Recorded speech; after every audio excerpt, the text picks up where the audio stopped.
Candace Owens. I am shaking with anger after listening to your diatribe this morning.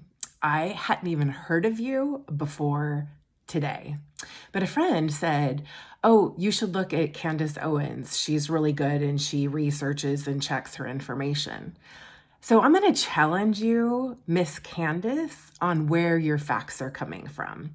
When you cite these figures about more white men are killed while in police custody than black men, and you give your few very small numbers of 19 white men and 9 black men. What is that? Like one city for a month? Where's your evidence? Where's your numbers? You give such distorted information. I was listening with an open mind. Again, hadn't even heard of you before today until you said the words, racially motivated police brutality is a myth, that it's a fake narrative. What? Like, where were you raised? What life do you live? Like, do you live under a rock? I see it. I was raised around it. I listen to the stories.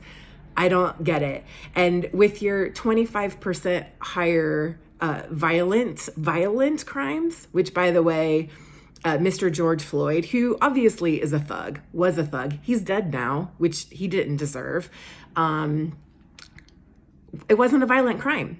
You couldn't remember the name, but it's called counterfeit money. Counterfeit money is what was presented. I believe the shop owner said it was a $10 bill.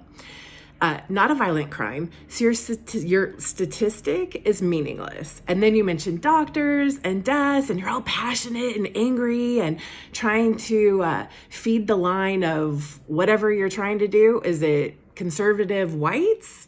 It was really obvious in your fake facts, right?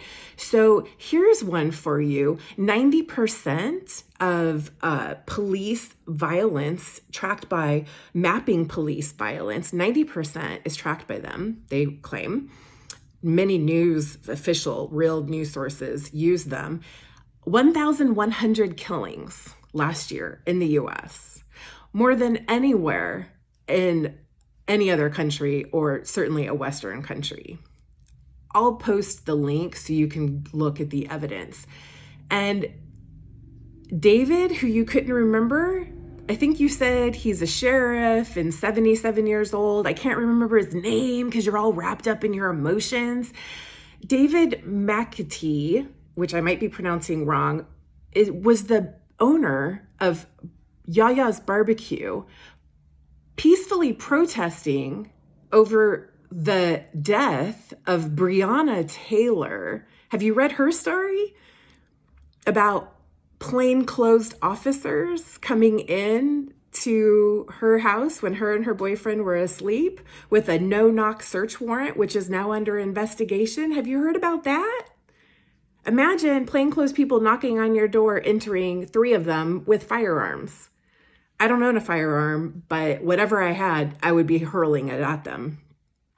So David, who you couldn't remember, who actually was a restaurant owner that people in the community said they really adored, he's the one that was killed. He's not a sheriff, and he certainly doesn't look to be 77 years old.